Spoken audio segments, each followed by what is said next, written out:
Buenos días, soy Raúl Moreno Izquierdo, soy el CEO de UTAI y hoy os voy a hablar sobre inteligencia artificial, un pequeño curso de formación para que entendáis qué es la inteligencia artificial y os apañéis para trabajar con ella. Bueno, vamos a hacerlo bastante ligero, no, que nadie se preocupe que no va a ser una charla muy densa. Inicialmente me voy a presentar quién soy yo y después hablaremos de las nociones básicas de inteligencia artificial. Entonces, lo primero que vamos a hacer es hablar sobre quién soy yo. Para ello os he dejado una pequeña biografía de quién soy yo. Soy un ingeniero informático español, especializado en ciencia de datos e inteligencia artificial. He sido director de informática, consultor de negocios, preventa de software, desarrollador de software. He tenido muchos roles durante toda mi carrera profesional. Actualmente estoy terminando un doctorado en ciencias de la computación y un máster en ingeniería de la decisión, que tengo junto con la ingeniería en informática, todos estos de hace casi 20 años. Pues me han habilitado a desarrollarme profesionalmente como ingeniero informática. Además tengo un curso superior en gestión de seguridad y soy director de seguridad con TIP acreditado. Bueno, pero pasemos a hablar de lo que nos interesa hoy, que es qué es la inteligencia artificial, así como nociones básicas. Bueno, hace tiempo les pasé a mis alumnos una pregunta: ¿qué es para ti la inteligencia artificial? Y ellos dijeron con sus palabras, en esta nube de palabras, lo que significaba para ellos. Las palabras más grandes las ha dicho más alumnos y las palabras más pequeñas menos alumnos. En concreto, la mayoría dice que la inteligencia artificial son datos, tecnología, automatización, predicción, decisiones, análisis, procesos, algoritmos. Esto sería lo que típicamente se ha quedado en la memoria de la gente con toda la gran cantidad de información que se ha diseminado sobre inteligencia artificial en los últimos años. Otra pregunta que les hice fue ¿qué necesitamos para implementarla? Y aquí claramente todos indican que necesitamos datos, porque las inteligencias artificiales se nutren de datos. Sin los datos no podríamos hacer absolutamente nada. Pero también de tecnología, algoritmos, hardware. Es posible que necesitemos un hardware específico o no.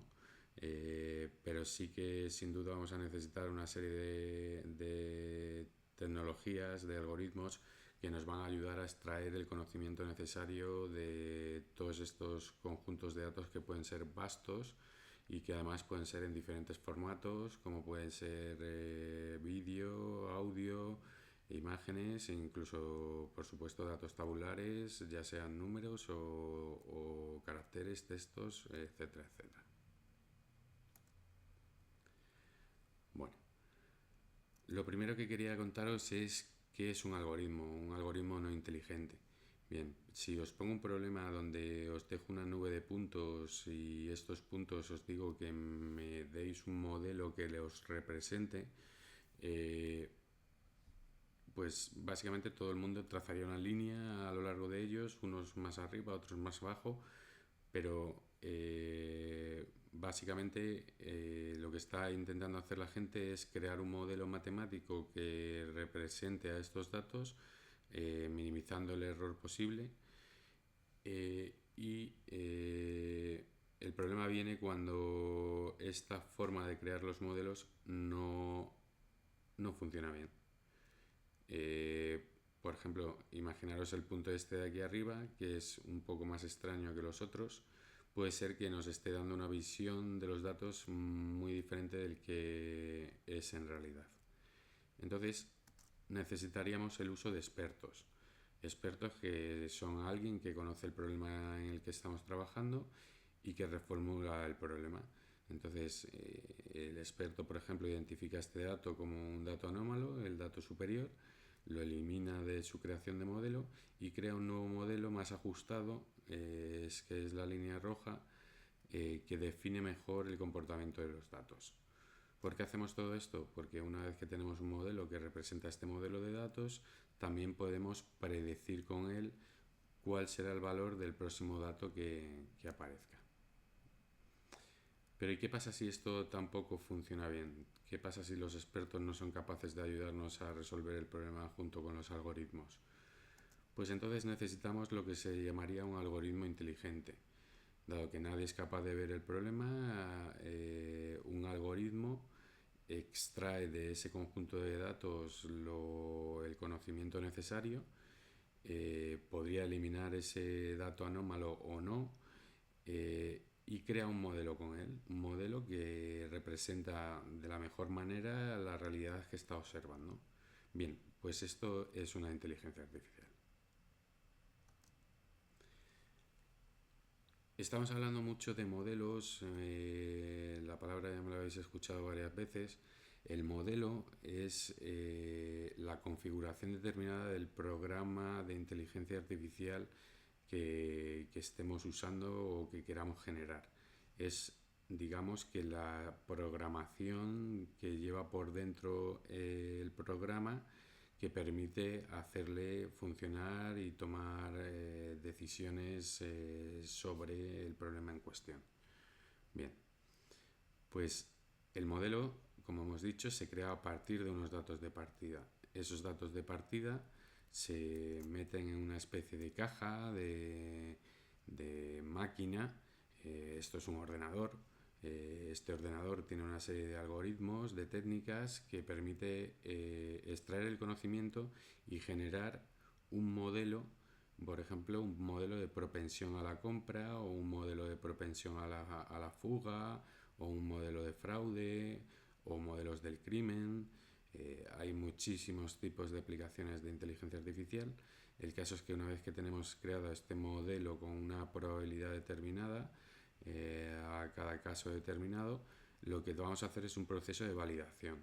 Vamos a trabajar sobre el modelo para refinarlo, para a lo mejor eliminar datos que no nos interesan, a lo mejor crear submodelos dentro del modelo y vamos a generar este ciclo de trabajo hasta que nuestra probabilidad de lo que sea lo más eficiente posible, lo más precisa posible. ¿De acuerdo?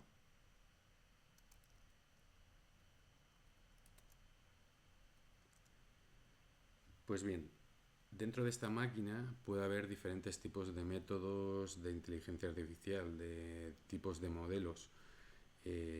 Aquí tenéis una gráfica que representa los diferentes tipos de modelos según su precisión y según su interpretabilidad.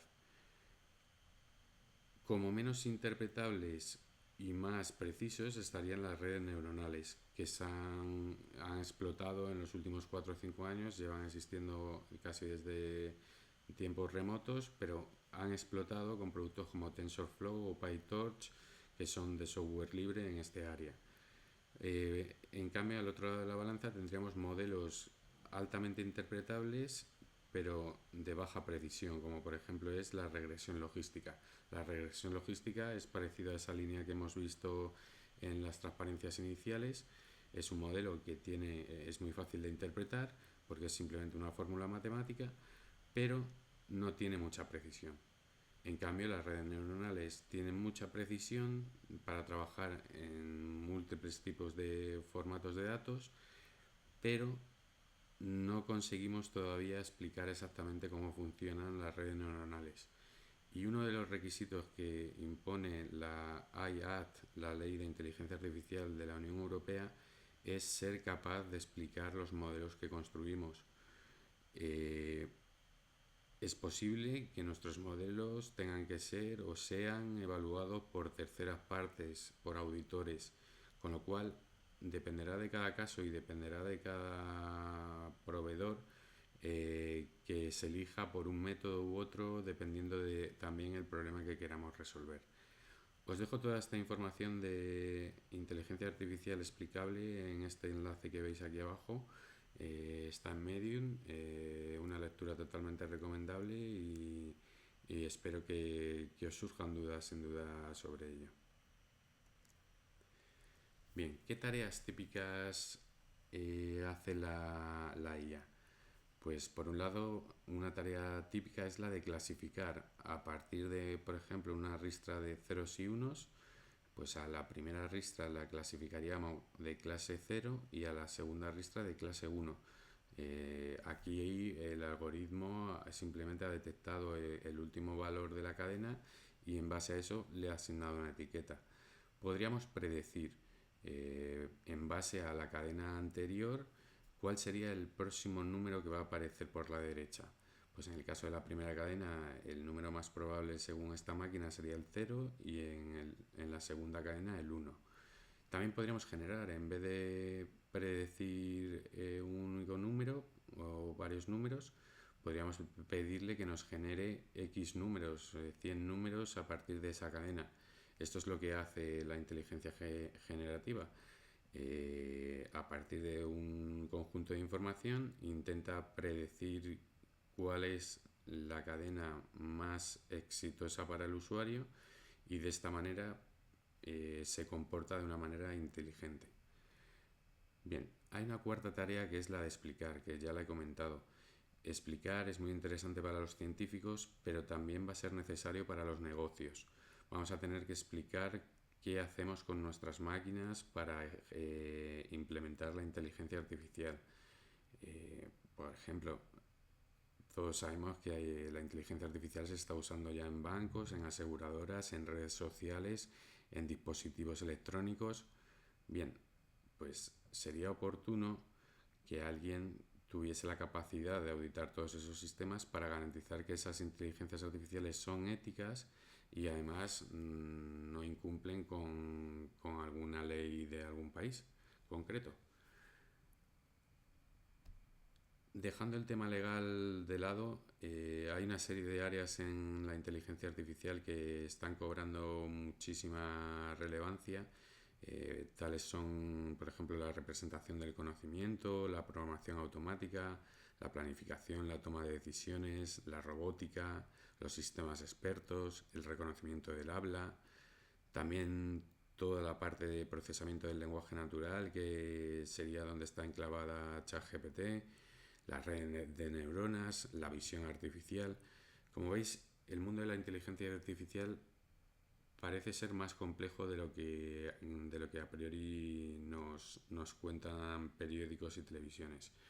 Todas estas áreas llevan desarrollándose muchísimos años y a día de hoy muchas de ellas están en pleno rendimiento de productos en producción. Con lo cual, lo que quiero deciros es que la inteligencia artificial lleva con nosotros muchísimos años, no es algo nuevo. Simplemente ha habido un pequeño hype, un pequeño interés comercial en él últimamente y ese interés probablemente bajará con el tiempo. Bueno, volviendo a cómo explicar los resultados de una inteligencia artificial, os voy a enseñar, por ejemplo, un método que se utiliza en problemas de clasificación. En problemas de clasificación usamos la matriz de confusión. La matriz de confusión, donde pintamos, por un lado, los valores actuales de cada dato que estamos observando, en este caso no y sí, y los que predice nuestro modelo, como sí y no. Entonces, colocamos los diferentes valores en cada una de las cajitas y lo importante de esta matriz es que a través de una serie de fórmulas nos devuelve una serie de métricas que son importantes para valorar la calidad del modelo. Por ejemplo, este modelo tiene una precisión del 0,92%. Esto quiere decir que el modelo es bastante preciso.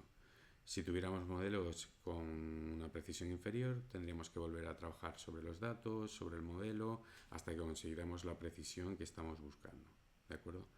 Dependiendo del tipo de problema, es importante que el modelo sea muy preciso o puede ser impreciso. Eso también deberá de evaluarlo el implementador.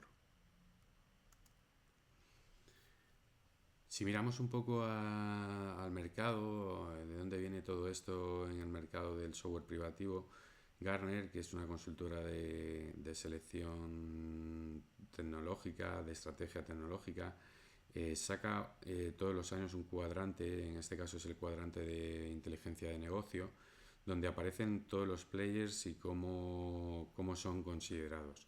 Bien, hasta el 2022 no había un cuadrante específico para inteligencia artificial. Entonces, algunos de los players que juegan en este área de inteligencia artificial aparecen incluidos dentro de este cuadrante de Business Intelligence. Por otro lado, las tecnologías de inteligencia artificial, como hemos visto, son muchas, tienen una curva de interés que con el tiempo va bajando y si se mantienen en el tiempo, como por ejemplo es la visión computacional, demuestran que son de utilidad comercial. Os dejo esta transparencia para que le echáis un vistazo más concretamente, para que os hagáis una idea de cómo está el mercado ahí fuera del software privativo. Os recuerdo que nosotros somos un proveedor de software libre de inteligencia artificial, no software privativo, con lo cual nosotros entregamos nuestro código fuente al cliente a la vez que le entregamos la solución, para que si quiere irse con otro proveedor lo haga, es completamente libre. Esto facilita muchísimo la integración de la Ley de Inteligencia Artificial Europea, porque la Ley de Inteligencia Artificial Europea exige que la inteligencia artificial pueda ser comprobada, puede ser ratificada por un tercero, lo que quiere decir que nosotros, al entregar el código fuente, no estamos escondiendo nada, estamos enseñando exactamente lo que hace el programa que hemos diseñado. Un ejemplo actual, ¿cómo se hizo ChatGPT? Bueno, ChatGPT, una empresa que todos conoceréis que es OpenAI, utilizó toda la información que hay en Internet disponible abierta, ya sea Wikipedia, páginas web, documentos científicos y Dios sabe qué, para crear un modelo que ocupaba 700 gigabytes de datos. Toda esa información la comprimió dentro de un modelo que ocupaba tan solo 700 gigabytes de datos. Ese modelo era un modelo muy complejo, tenía 175.000 millones de parámetros posibles. Y con ese modelo GPT-3 empezaron a demostrar que era posible generar un texto con inteligencia generativa que fuera inteligente, como todos habréis podido comprobar. Lo que nos lleva a pensar cosas del estilo de, bien, entonces, ¿qué hacemos los humanos frente a una inteligencia artificial? Si las inteligencias artificiales lo van a resolver todo. Esto no es así. Los humanos tenemos una serie de características, ya sean las emociones, la creatividad, la expresión, todas esas características que nos hacen humanos, que una IA jamás va a poder ser capaz de replicar. Sí imitar, pero no replicar. Puede ser que nos sorprenda alguna inteligencia artificial con su capacidad generativa y que nos parezca incluso un humano, pero en ningún caso va a poder ser igual que un humano. ¿Por qué? Porque la inteligencia artificial está diseñada como tecnología para sobresalir en diferentes tipos de tareas como son la velocidad, la precisión y el análisis de grandes volúmenes de datos, entre otras capacidades que hay ahora mismo. Pero bueno, simplemente haceros una idea que una herramienta está diseñada para hacer algo determinado y para hacer algo diferente necesitarás probablemente una herramienta diferente. ¿Ok? ¿Y cuál es el futuro de esta tecnología? Pues la verdad es que solo Dios lo sabe. Eh, Podemos hacer muchas suposiciones, podemos actuar como gurús, hay muchos ahí fuera que lo están haciendo, pero realmente nadie sabe a dónde vamos a llegar con esta tecnología. Es cierto que esta tecnología no es el futuro, sino el presente. Está ya embebida en múltiples tipos de sistemas, de dispositivos, y cada vez va a ir a más, que siendo cada vez más omnipresente su presencia. Lo dejo ahí como un pensamiento para vosotros. ¿Cuál será el futuro de esta tecnología? ¿Veremos algo que nos sorprenderá más allá de lo que hemos visto hasta el momento? porque la verdad, la gente ve muchas películas, Blade Runner, El hombre bicentenario y muchísimas otras, hablan de inteligencia artificial, hablan de mundos que no son reales, y todo esto, digamos que en cierto modo no ha venido bien a los profesionales de la inteligencia artificial que llevamos en esto un tiempo. Eh, la inteligencia artificial, como habréis podido ver, es una técnica, es una ciencia que permite hacer unas determinadas cosas, pero no va creando por ahí replicantes ni tampoco robots, a no ser que los programe un experto en robótica. La inteligencia artificial se dedica a las tareas que habéis visto que se dedica. Bueno, y sin más, daros las gracias por este tiempo que habéis pasado conmigo. Aquí os dejo el correo de UTAI, info@utai.es. Si tenéis alguna duda que queráis consultarme, pues escribidme y estaré encantado de contestaros. Agradeceros otra vez vuestra presencia en esta formación y espero veros en la siguiente. Un saludo, hasta luego.